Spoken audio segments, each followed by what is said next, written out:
single gunshot echoes, then silence. A woman lies dead in her own guest suite. The shooter? Her son-in-law. But here's what the police didn't expect. When they asked him why, he didn't say self-defense. He didn't claim it was an accident. He looked them straight in the eye and said, "She seduced me. She destroyed my marriage. And I wanted her gone." The victim was 62 years old.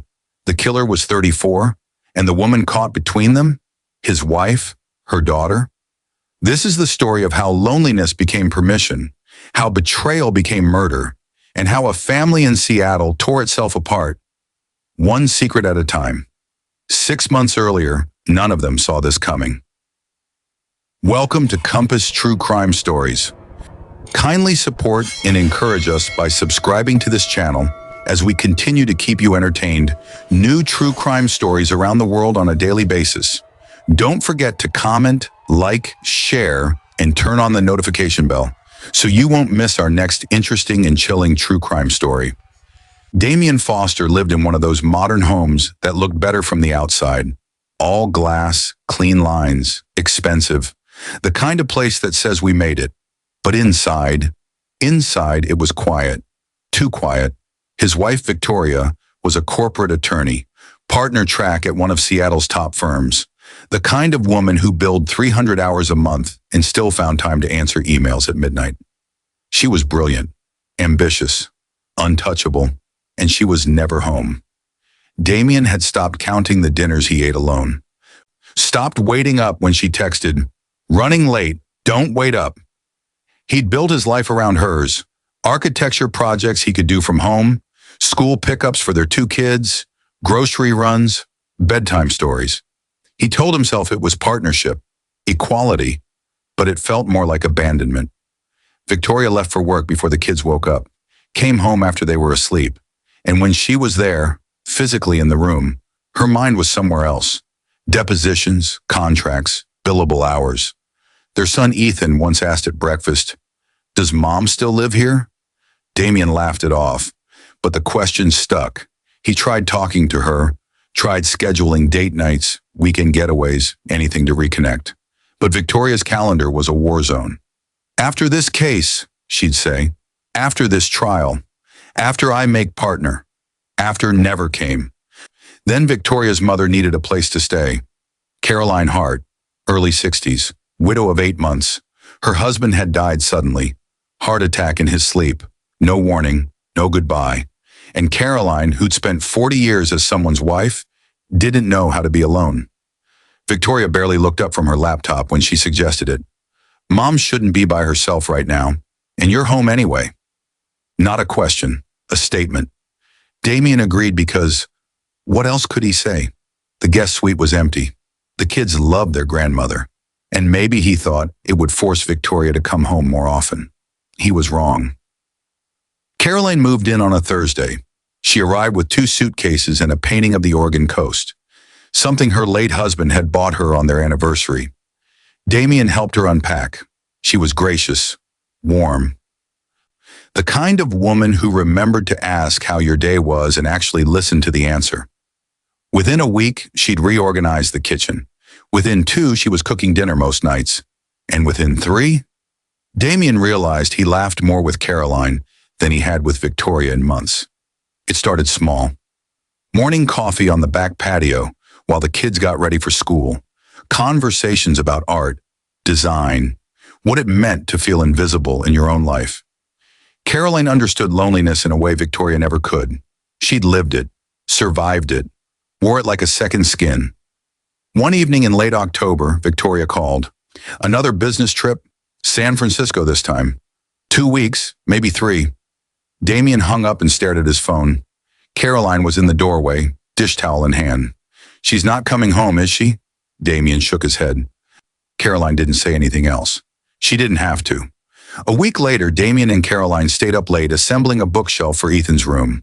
The instructions were useless. The screws didn't fit. They were both laughing. The kind of exhausted, ridiculous laughter that only happens at midnight. Wine helped. So did the music playing softly in the background. At some point, Caroline leaned back against the couch, sawdust in her hair. Damien reached over to brush it away, His hand lingered, just for a second, but a second was enough. Caroline's smile faded. Damien, I know, he said quickly. I'm sorry, I wasn't. It's okay. But it wasn't. They both knew it. For 3 days, Damien avoided her. Ate breakfast early, worked late in his studio, pretended everything was normal. But avoidance only works if both people commit to it. And Caroline didn't. She found him in his studio one afternoon, knocked softly on the door. Can we talk? Damien didn't look up from his drafting table. There's nothing to talk about. Damien, please. He finally turned around. She was standing in the doorway, arms crossed, looking smaller than usual. I can leave, she said quietly. If this is too complicated, I'll find somewhere else to stay. No, the word came out too fast. You don't have to leave. Then what do we do? Damien didn't have an answer, so Caroline walked over, sat down on the edge of his desk, and said the thing neither of them wanted to admit. I haven't felt this scene in years. Damien's throat tightened. Me neither. That's when the line blurred. Not disappeared, just blurred. 2 weeks later, Victoria extended her San Francisco trip. Big break in the case. I'll be home for Thanksgiving, promise. Damien read the text, deleted it, said nothing. That night, Caroline made dinner. The kids were at a sleepover. It was just the two of them. Wine, candlelight, rain hammering the windows. And when Caroline's hand brushed his across the table, this time he didn't pull away. This is wrong, she whispered. I know. Victoria's my daughter. I know. But knowing didn't stop them. What started as loneliness became something else entirely, something neither of them could take back. And while Damien told himself it was just comfort, just two broken people finding solace, deep down he knew the truth. He wasn't filling a void anymore. He was creating a catastrophe. When your own mother-in-law understands you better than your wife does, is emotional intimacy already a betrayal? They didn't talk about it the next morning. Caroline made breakfast. Damien drove the kids to school. Everything looked normal, but normal was a performance now. Victoria called that afternoon. How's everything? Damien's grip tightened on the phone. Fine. Kids are good. Your mom's settling in. Good. I knew you'd take care of her. The irony wasn't lost on him. 3 days passed. 3 days of polite distance, careful words, eyes that didn't quite meet. Then Victoria called again. Another extension. Another month in San Francisco. I'm sorry, babe. This case is massive, but the bonus will be worth it. Damien hung up and sat in the silence. Caroline appeared in the doorway. She's not coming home? Not for a while. Caroline crossed the room, slowly, deliberately. We said we wouldn't do this again. I know. We said it was a mistake. I know. She stopped in front of him.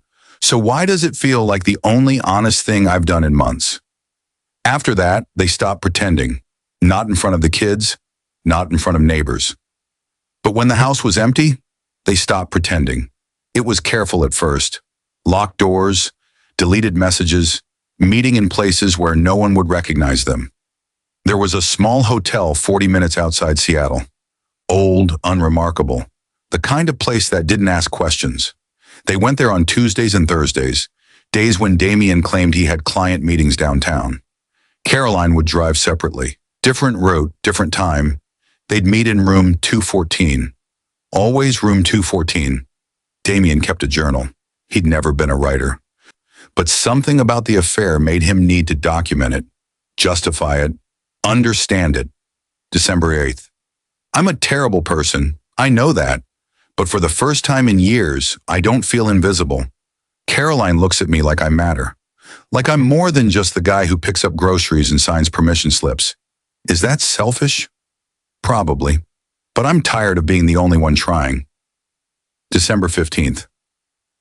Victoria called today, asked if I was okay. I lied, said I was fine. She believed me because she wanted to. That's the thing about us now.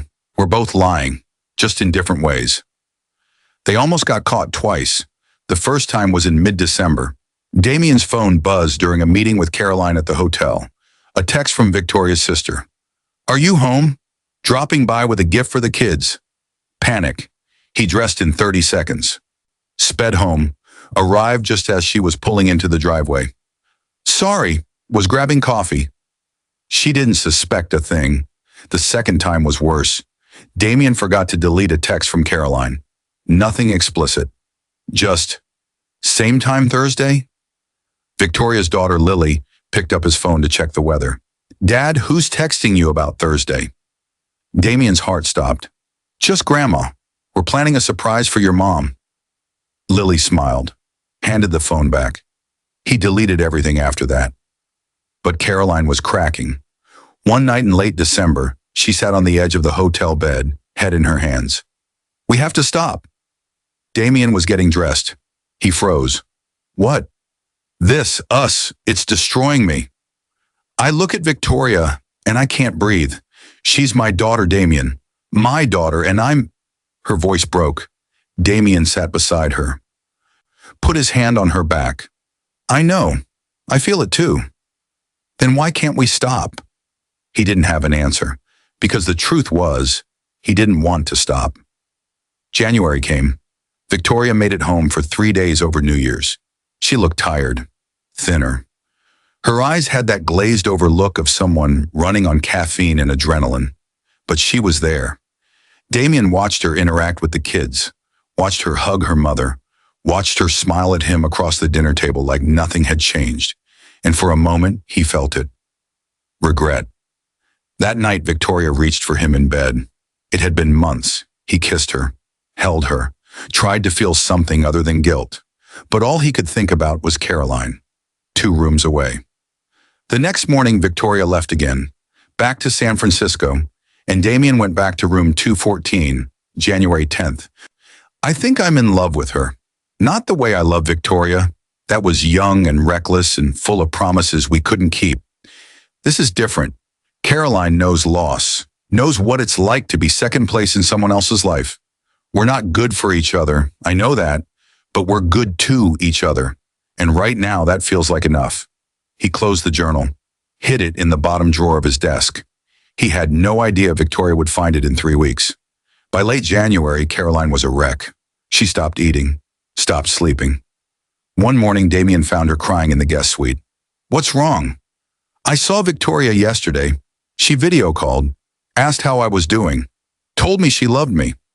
And all I could think was, she has no idea. No idea what I've done, what we've done. Damien knelt beside her. We'll figure it out. How? There's no version of this where we don't destroy her. But Damien wasn't ready to let go. Not yet. February 3rd. Victoria came home. Not for a visit. For good. The case had settled. She'd made partner. The long nights were over. Damien should have been relieved. Instead, he felt trapped. Victoria walked through the door with flowers and a bottle of champagne. I'm back, babe. For real this time. No more trips. I'm all yours. She kissed him, hugged the kids, thanked Caroline for taking care of everyone. And Damien stood there frozen, because he realized something in that moment. He didn't want her back. That night, Damien texted Caroline. We need to talk. They met at the park. Late. The rain had stopped, but the air was cold and damp. She's home, Damien said. I know. So we're done. Caroline looked at him. Her eyes filled with something that looked like relief and heartbreak. Are we? Damien wanted to say yes, wanted to walk away. Do the right thing, but instead he kissed her. One last time. Except it wasn't the last time. They kept seeing each other, even with Victoria home. It was reckless, stupid, inevitable. And Victoria? She noticed everything. The way Damien's phone was always face down, the way Caroline left the room when Victoria entered, the way they both smiled too much, laughed too hard, tried too hard to seem normal. Victoria didn't say anything, not yet, but she was watching. Damien is making choices he thinks he can control, choices he thinks won't catch up to him. But here's the truth. Every single person who's ever been caught in a situation like this thought the same thing. They thought they were different, smarter, more careful, until they weren't. If this story is making you feel something, anger, discomfort, maybe even recognition, don't just keep watching and forget about it. Hit that subscribe button, because what happens next isn't just about Damien and Caroline anymore. It's about what happens when the person you've been lying to finally finds out. And trust me, you'll want to see how Victoria handles it. Victoria Foster didn't get to partner by ignoring red flags. She'd spent 15 years reading people, depositions, negotiations, courtrooms. She knew when someone was lying, and her husband was lying. It started with his phone. Always face down now, always on silent. He'd pick it up the second it buzzed, then relax when he saw it wasn't what he was afraid of. Then there was the way he looked at her mother. Not obvious, not inappropriate, but something was there. A familiarity that felt too comfortable, too intimate. And Caroline? Caroline couldn't look her in the eye anymore. Victoria found it by accident. She was doing laundry, something she hadn't done in months, and Damien's jeans were in the basket. She checked the pockets out of habit. A crumpled receipt, Cascade Inn, room 214, $89. The date was 3 days ago. The same day Damien said he had a client meeting downtown. Victoria stood in the laundry room, staring at that receipt. Her mind worked through possibilities. Client meeting at a hotel? Possible, but unlikely. Victoria didn't confront him. Not yet. Instead, she did what she did best. She gathered evidence. Step 1. Credit card statements. She logged into their joint account that night while Damien was asleep. Scrolled back 3 months. Cascade Inn. 12 charges, always Tuesdays or Thursdays. Always the same amount. Step 2 was harder. Victoria waited until Damien was in the shower. Picked up his phone. Knew his passcode. He'd never changed it. Installed a tracking app. The kind attorneys use for surveillance in custody cases. It took 90 seconds. He never knew. By the end of the week, Victoria had a name. Maria Lopez. Private investigator, former Seattle PD, 20 years of experience. They met at a coffee shop in Bellevue, neutral territory. "I need you to follow my husband," Victoria said. Lopez nodded. She'd heard this 1,000 times. "You think he's having an affair?" "I know he is. I just need proof." Lopez pulled out a notepad. "How long has this been going on?" 3 months, maybe longer." "Do you know who she is?" Victoria hesitated. "No, but I will." Lopez followed Damien for 5 days. Took photos, logged times, tracked movements. Tuesday, February 14th. Damien left the house at 2 p.m. Told Victoria he had a site inspection in Tacoma. Lopez followed him to the Cascade Inn. He parked, waited in his car for 10 minutes. Then someone else arrived. A woman. Early 60s, dark coat, confident walk. She got out of a silver sedan. Lopez zoomed in with her camera, and that's when she saw the face. Lopez called Victoria that night. "Mrs. Foster, I have the photos, but what? You're going to want to sit down." Victoria was in her car, parked outside a grocery store. "Just tell me." Lopez exhaled. "It's your mother." Silence. Complete silence. "Say that again." "The woman your husband is meeting. It's Caroline Hart, your mother." Victoria's hand went numb. The phone slipped. She caught it. "You're wrong. I have photos, Mrs. Foster. It's her." Victoria met Lopez the next morning. Same coffee shop, different booth. Lopez slid a manila envelope across the table. Victoria opened it. The first photo, Damien and Caroline walking into the hotel. The second, them standing close in the parking lot. The third, Caroline's hand on Damien's chest. The fourth, them kissing. Victoria's jaw clenched. She didn't cry, didn't scream. She just stared. "How long were you watching them?" 5 days. They met 3 times. Same hotel, same room. Victoria closed the envelope. "Send me everything, every photo, every timestamp." "What are you going to do?" Victoria stood up, straightened her coat. "I'm going to destroy them both." Victoria didn't go home that night. She checked into a hotel, opened a bottle of wine, spread the photos across the bed. Her mother, her own mother. The betrayal wasn't just from Damien, it was from the woman who raised her, who taught her about loyalty, about family, and now Now Victoria understood something she'd never wanted to believe. People will betray you, even the ones who aren't supposed to. The next day, Victoria called Damien. Hey, babe, I have to go back to San Francisco. Emergency hearing. I'll be gone 4 days. Damien's voice brightened. Oh, okay. We'll be fine. I know you will. Victoria hung up. She wasn't going to San Francisco. She was going to watch. Thursday night. Victoria tracked Damien's phone to the Cascade Inn.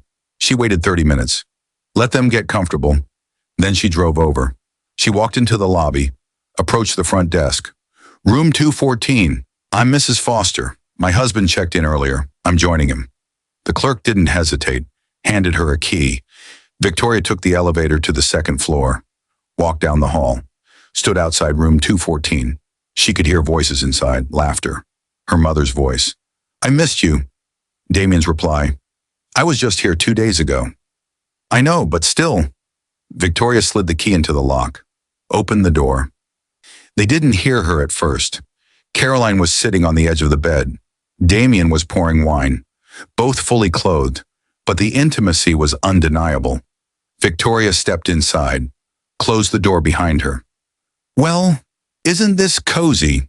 Damien dropped the bottle. Wine spilled across the carpet. Caroline's face went white. Victoria? Don't. Victoria's voice was ice. Don't say my name. She walked further into the room, slowly, deliberately. How long? Neither of them answered. How long? Damien finally spoke. 3 months. Victoria laughed, a cold, broken sound. 3 months. 3 months of lying to my face. 3 months of playing house with my mother. Caroline stood up. Victoria, please. Please what? Please understand? Please forgive you for sleeping with my husband? It wasn't like that. Then what was it like? Mom? Caroline's voice cracked. I was lonely. You were never home. He was lonely. We just... You what? Found comfort in each other? Is that the line you're going with? Victoria turned to Damien. And you? You couldn't find someone else? You had to choose her? Damien's hands shook. You were never here, Victoria. For years you weren't here. So you fucked my mother? Victoria pulled out her phone, opened the photos Lopez had sent, held it up. I have evidence, timestamps, witnesses, everything I need to take the kids, the house, everything. Damien's face went pale. Victoria, don't what? Don't protect my children from a father who's a liar? Don't make sure they never have to see you again? She turned to Caroline. And you're done. I don't care where you go. But you're not staying in my house. Caroline's tears fell freely now. I'm so sorry. Too late. Victoria walked to the door, stopped, turned back. You both destroyed this family. I hope it was worth it. She left the door open behind her.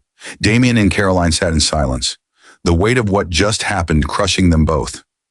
Caroline finally spoke. What do we do now? Damien didn't answer, because he didn't know. All he knew was everything he'd spent years building, it was gone. This isn't just a story about betrayal. It's about what happens when broken people make choices they can't take back.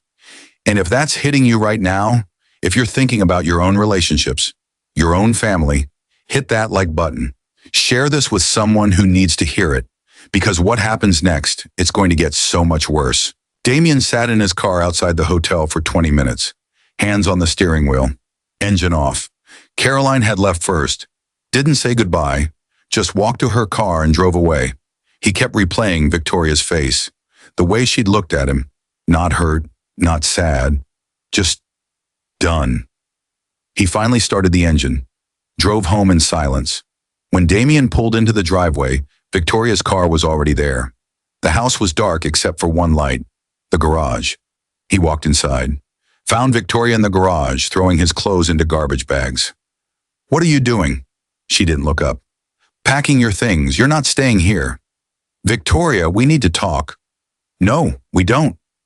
She tied off one bag, started on another. Damien stepped closer. Where are the kids? My sisters. They don't need to see this. Victoria finally stopped, turned to face him, Her eyes were red but dry. You have two choices, Damien. Victoria, listen. She stepped closer. Option 1. You sign full custody to me. You leave Seattle. You never contact Ethan or Lily again. You disappear. Damien's chest tightened. I'm not leaving my kids. Then option 2. She pulled out her phone, held it up. I send these photos to everyone. Your clients, the parents at school, your family, everyone you've ever worked with. You wouldn't... Try me. Victoria's voice dropped. I'm a partner at one of the best firms in Seattle. You're a freelance architect who sleeps with his mother-in-law. Who do you think wins? Damien felt the walls closing in. His marriage, his children, his reputation, everything. Gone. You can't take them from me. Victoria's smile was cruel. Watch me. She threw another bag at his feet. You have until tomorrow morning. Then I'm filing. She walked past him, back into the house, locked the door behind her. Damien stood alone in the garage, surrounded by garbage bags full of his life. Damien drove to a motel near the airport. Cheap, anonymous, the kind of place where no one asks questions. He sat on the edge of the bed, stared at his phone, thought about calling Caroline, didn't. Instead, he opened his banking app. Joint account, $47,000. By morning, Victoria would freeze it. He transferred half to his personal account before she could. At 2 a.m., his phone buzzed. Caroline. Damien, I can't do this. I can't. Her voice was shaking. Where are you? A hotel. I can't go back to the house. She'll kill me. Damien closed his eyes. This is all your fault. Silence on the other end. What? You heard me. If you'd never moved in, we both made choices, Damien. You started this. Caroline's voice turned cold. Don't call me again. She hung up. The next morning, Damien got a text from his lawyer. Victoria filed for divorce, full custody, restraining order pending. Call me. He threw his phone across the room. It hit the wall. Screen cracked. His children. She was taking his children. Damien didn't eat for 2 days. Didn't sleep. Just sat in that motel room, replaying everything. Victoria's face. Caroline's betrayal. The kids asking where he was. And something inside him shifted. Not sadness. Something darker. On the third day, Damien drove to the house. Victoria's car wasn't there. She was at work. He used his key, went inside. Everything looked the same, but it wasn't. He went to the bedroom, opened the closet, found the safe Victoria kept in the back. The combination, he'd set it up years ago. Their anniversary, 08-14-13. Inside documents, jewelry, cash, and a gun. Victoria had bought it after a home invasion scare 3 years ago. Took a safety course. Kept it locked up. They'd never needed it. Damien picked it up. Cold, heavy, real. He didn't know why he took it. Didn't have a plan, but he slipped it into his jacket and left. That night, Damien sat in his motel room, gun on the table in front of him. His mind worked through everything. Victoria had destroyed him. That was clear. But Victoria wasn't the one who started this. Caroline was. Caroline, who'd moved into his home, who'd smiled at him, flirted with him, seduced him. If she'd never come, none of this would have happened. The logic was broken, but Damien couldn't see that anymore. He texted Caroline, "We need to talk, in person." No response. He tried again. "Please, I'm not angry. I just need closure." 30 minutes later, she replied, "Fine, tomorrow. 7 p.m., my hotel." Friday, February 24th. Damien woke up early, showered, shaved, dressed in clean clothes. He didn't look like a man about to commit murder. He looked like a man going to a meeting. At 6:45 p.m., he put the gun in his jacket pocket, drove to Caroline's hotel. Caroline opened the door at 7:02 p.m. She looked exhausted, older. "Come in." Damien stepped inside. The room was small, generic, impersonal. Caroline sat on the edge of the bed. "I'm leaving Seattle," she said. "Going to stay with my sister in Portland." "Good." She looked up at him. "I'm sorry, Damien, for all of it." Are you? Yes. Damien reached into his pocket. You destroyed my life. Caroline frowned. We both... No. His voice was calm. Too calm. You did this. He pulled out the gun. Caroline's eyes went wide. Damien, what are you... You took everything from me. Put the gun down, please. She stood up slowly, hands raised. We both made mistakes. But this isn't the answer. Then what is? Caroline's voice shook. Damien, I'm sorry. I'm so sorry. But killing me won't bring your family back. I know. He raised the gun. But at least you won't get to walk away. Caroline took a step back. Please. The first shot hit her in the chest. She stumbled, fell against the wall. The second shot, she dropped. Damien stood frozen, gun still raised, smoke curling from the barrel. Caroline's eyes stared up at nothing. Blood pooled beneath her. For 30 seconds, Damien didn't move, didn't breathe, just stared. Then reality hit. Oh God, what did I do? His hands started shaking. The gun dropped to the floor. He pulled out his phone, dialed 911. I need help. I shot someone. She's dead. I think she's dead. The operator's voice was calm. Sir, where are you? Damien gave the address. Then he sat down, right there on the floor, next to Caroline's body, and waited. Police arrived in 4 minutes, found Damien sitting against the wall. Gun on the floor, hands covered in blood. Sir, stand up. Hands where I can see them. Damien complied. Didn't resist, didn't run. They cuffed him, read him his rights. Do you understand? Yes.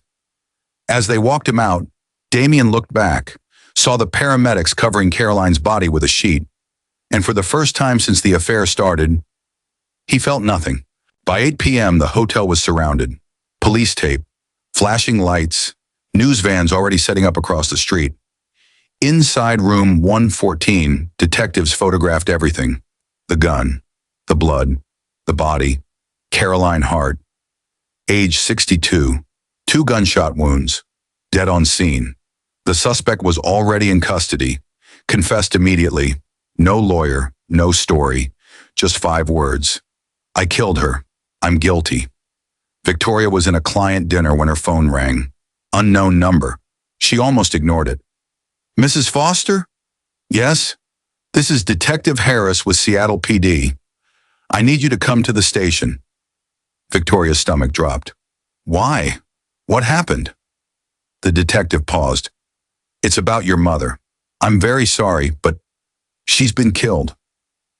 The restaurant went silent around her, not because it actually did, but because Victoria couldn't hear anything else. Victoria arrived 30 minutes later, hair still perfect, suit still pressed, but her hands were shaking. Detective Harris met her in the lobby. Mrs. Foster, I'm so sorry for your loss. Where's my mother? The medical examiner's office. We'll arrange for you to... Who did this? Harris hesitated. Your husband, Damien Foster. He's been arrested and charged with second-degree murder. Victoria's legs almost gave out. Harris caught her arm, led her to a chair. We need to ask you some questions. When you're ready. They sat in a small room. Gray walls, fluorescent lights. Harris opened a folder. We know about the affair. Damien told us everything. Victoria's jaw tightened. Then you know why he did it. We know what he claims, but we need your version. So Victoria told them. The receipts, the tracker, the hotel confrontation, the ultimatum she'd given Damien. Harris took notes. You threatened to take his children? I was angry. He'd been sleeping with my mother. Did you think he'd retaliate? Victoria looked up sharply. Not like this. Never like this.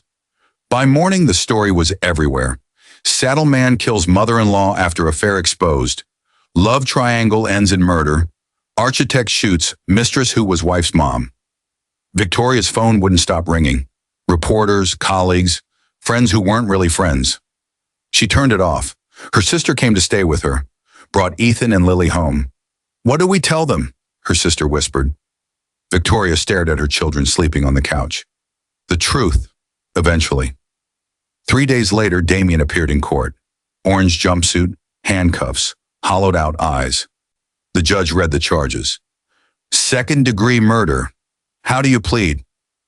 Damien's lawyer started to speak, but Damien interrupted. Guilty. His lawyer grabbed his arm. Mr. Foster, I strongly advise, I'm guilty. I killed her. The judge looked at him for a long moment. Against your attorney's advice, you're entering a guilty plea? Yes. So noted. Sentencing in 30 days. 2 weeks before sentencing, Victoria went to the jail. She didn't tell anyone. Not her sister, not her lawyer. They sat across from each other. Glass partition between them. Damien picked up the phone first. Why are you here? Victoria's voice was flat. I don't know. They sat in silence for a full minute. Finally, Victoria spoke. Did you love her? Damien looked down. I thought I did. And me? Did you ever love me? Damien's eyes filled with tears. Yes, but I lost you a long time before the affair. So you killed my mother instead of just leaving? Damien had no answer. The courtroom was packed. Journalists, court watchers, families of both victims and defendant. The prosecutor went first, argued for maximum sentence, 25 years. This was not a crime of passion. This was revenge, calculated, cruel. He took a gun to that hotel room with one intention, to kill. Damien's lawyer argued for leniency, mental breakdown, extreme emotional distress, 15 years. Then the judge asked Damien if he wanted to speak. He stood. I don't expect forgiveness from Victoria, from my children, from anyone. His voice was steady but hollow. I made choices that destroyed everyone I loved. I blame Caroline for my failures, for my loneliness, for my weakness. But the truth is, I destroyed myself. I'm guilty. I deserve whatever sentence you give me. He sat down. The judge deliberated for 15 minutes, then returned. Damien Foster, you took a life in a moment of rage, but you've shown remorse. You've taken responsibility. I sentence you to 18 years in state prison, eligible for parole in 12. Damien showed no reaction, just nodded. Guards led him away.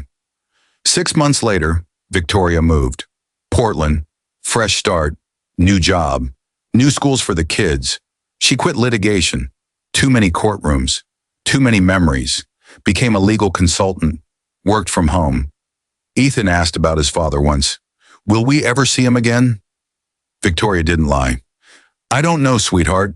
Damien wrote letters every week, one to Ethan, one to Lily. Victoria intercepted them all. Kept them in a box in her closet. She read one once. Dear Lily, I hope you're doing well in school. I hope you know that even though I'm not there, I love you. I made terrible mistakes, but you and your brother were never one of them. Love, Dad. Victoria put it back in the box, locked it away. She hadn't decided yet if the kids would ever read them. Damien adjusted, kept his head down, stayed quiet. Other inmates knew his story. Some respected him, most didn't care. He worked in the prison library, read a lot, slept less. One day his cellmate asked, You regret killing her? Damien stared at the ceiling. Every second of every day. Then why'd you do it?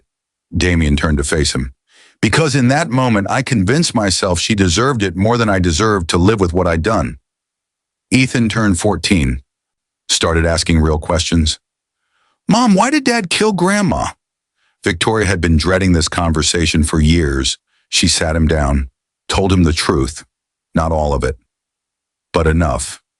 Your father and your grandmother made choices that hurt a lot of people, and your father couldn't handle the consequences, so he did something unforgivable. Ethan processed this. Do you still love him? Victoria thought about it. I loved who he was, not who he became. That night, Victoria opened the box of letters, hundreds of them now. 5 years of apologies, updates, regrets. She picked one at random. Dear Victoria, I know you'll never read this, but I need to write it anyway. I've had a lot of time to think about what I did, not just to Caroline, to you, to us. I blamed everyone but myself, and by the time I realized that, it was too late. I hope you found peace. You deserve it. Victoria folded the letter. Put it back. She still didn't know if she'd ever give them to the kids. Years later, a journalist asked Victoria for an interview. She declined, but the journalist sent one question in an email. If you could go back, what would you change? Victoria stared at that email for an hour, finally typed a response. Everything and nothing. Because even if I'd been home more, even if I'd paid attention, I don't know if it would have mattered. Some people are determined to destroy themselves, and they'll take everyone down with them. She deleted it without sending. Year 12. Damien sat before the parole board.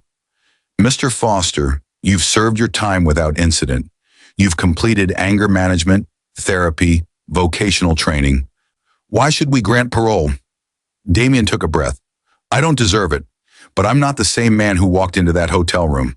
I've spent 12 years trying to understand how I became someone capable of murder, and I think I finally do. I was drowning, and instead of asking for help, I pulled everyone down with me. The board deliberated, denied parole. See you in 2 years, Mr. Foster.